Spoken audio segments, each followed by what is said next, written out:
What would you do if your own neighbor kept smashing through your private gate every single day, ignoring your warnings, cutting your locks, and even laughing at your cameras? Well, when an entitled HOA Karen tried it with me, I set a trap so clever she never saw it coming. Like this story? Don't forget to like, subscribe, and share for more. Imagine this. You've worked your whole life to finally own a piece of land you can call your own. A quiet ranch, far from the chaos of the city.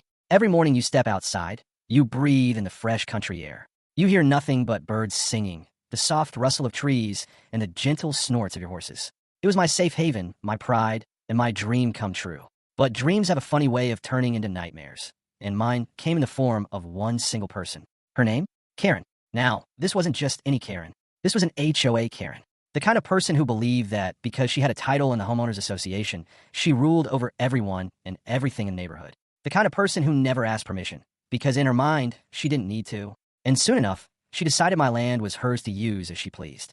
Every morning, like clockwork, I'd hear the roar of her shiny black SUV. She'd come flying down the road, push straight through my ranch gate, and cut across my property like it was some shortcut built just for her. She didn't slow down. She didn't wave. She didn't care that my gate wasn't just decoration. It was there to protect my animals, to mark my private boundary, and to keep my ranch safe. At first, I thought it was a mistake. Maybe she was new to the area. Maybe she didn't realize this was private property. So, one morning I flagged her down and politely asked her to stop. Her response? She flipped her perfectly styled hair, gave me this smirk, and said in the most condescending tone I've ever heard, "Your gate is in my way. The HOA says this path is easier for me to get to town. You'll just have to deal with it." I stood there stunned. My gate, my land, my animal's safety, all dismissed with a flick of her wrist and an entitled smile. It wasn't a misunderstanding. It wasn't an accident. This was deliberate. She didn't care that she was trespassing. She didn't care that she was damaging my property. She didn't care that her SUV could spook my horses, or worse, hurt them. She just wanted convenience. And in her world, that was all that mattered. Day after day, it continued. Her SUV crushing the gravel on my driveway. My gate rattling as she shoved it open or barreled through without a second thought. I could feel my frustration building, boiling, every single time I heard that engine approaching. But here's the thing. This wasn't just about a gate anymore. This was about something bigger. Respect. When you live in the country, respect for the land, and for your neighbors, is everything. We look out for each other. We honor boundaries. And we sure as heck don't act like the rules don't apply to us. But Karen? She lived in her own world where her rules were the only ones that mattered. And as much as it made my blood boil, I didn't yell. I didn't lose control. Because deep down, I knew something she didn't. When you mess with a rancher on his own land, you don't just walk away without consequences. Karen thought she was unstoppable. She thought she could keep driving through my gate forever. But what she didn't know was that I was already planning something, a lesson she would never forget. I wasn't looking for a fight. Honestly, all I wanted was to live in peace on my land, tend to my animals, and enjoy the life I'd built for myself. So, I tried to handle things politely at first. The first step was simple. I posted a clear sign on the gate. Big, bold letters, private property, no trespassing. It didn't get more obvious than that. Anyone with an ounce of respect would have stopped right there. But not Karen. The very next morning, her SUV came barreling down the road like always. She didn't even slow down to glance at the sign. She just shoved the gate open, sped through, and kicked up a cloud of dust in her wake. My warning was invisible to her, as if my land and my words meant absolutely nothing. Fine, I thought. Maybe a sign wasn't enough. So, I went a step further. I bought a brand new heavy-duty lock for the gate. I secured it tight, double-checking it twice. Surely, even Karen wouldn't go so far as to break in a locked property.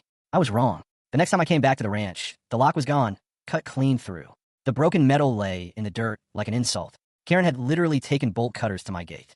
That was the moment I realized this wasn't carelessness anymore. This was defiance. She wanted me to know she could do whatever she pleased. Still, I tried to go through the proper channels. I called the HOA board and explained the situation.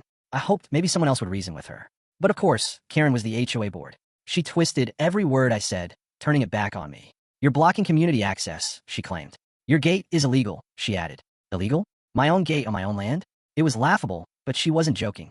She made it sound like I was the bad guy for trying to protect my property. One night, I finally got the proof of her arrogance on camera. My security system alerted me to motion at the gate. I opened the feed, and there she was, Karen, driving through in the dark, headlights cutting across my pasture. And as she passed the camera, she actually leaned out her window, waved, and laughed like the whole thing was a game. That image burned in my mind. She wasn't just ignoring me, she was mocking me. And then came the breaking point. I came home one afternoon to a scene that made my heart sink. My gate was bent and hanging awkwardly, barely holding on to its hinges. Tire tracks scarred my pasture, tearing through the grass. And worst of all, one of my horses had been spooked so badly it was trembling in the corner of the field, eyes wide with fear. It could have broken a leg, or worse. That was it. The line had been crossed. This wasn't just about disrespect anymore. This was about safety, my animals, my land, my peace of mind. Karen thought she could trample over my property without consequences, but she was wrong. I had tried patience. I had tried politeness. I had even tried the law. None of it worked. So now, it was time for something else. Something Karen would never see coming. Now, let me be clear. I wasn't out for revenge. That's not who I am. But I did want something, justice. Not the kind where fists fly or tempers explode, but the kind that shines a bright light on the truth and exposes someone for who they really are. And Karen? She needed to be exposed. So, I started planning. First, I rebuilt my gate. But not just the same old wooden fence this time. No, this version was a fortress. I drove steel posts deep in the ground, making sure they were anchored so well that not even a truck could push them over. The frame was reinforced, the hinges industrial grade. This wasn't just a gate. It was a wall disguised as one. Then I added technology. Hidden within the posts and along the fence line, I installed discrete cameras. They were small, camouflaged, and connected directly to my phone. Anytime there was motion at that gate, I'd know instantly. And most importantly, I'd have crystal clear video evidence. But here's where I got creative. See, Karen had gotten used to winning. Every time she cut a lock, every time she plowed through, she walked away feeling untouchable. So if I wanted to teach her a lesson, I couldn't just build a strong gate. I needed to give her something to underestimate. That's when I built the decoy gate. Just a few feet behind the real one, I set up a second barrier. From a distance, it looked flimsy, like the same old wooden gate she'd smashed through before. A weak chain, thin slats, a quick push, and it would appear to fall apart. But in reality, it was a trick. The frame was reinforced with unbreakable steel mesh, hidden beneath the wood. It looked weak, but it was stronger than anything she had ever gone up against. In my mind, I could already picture it.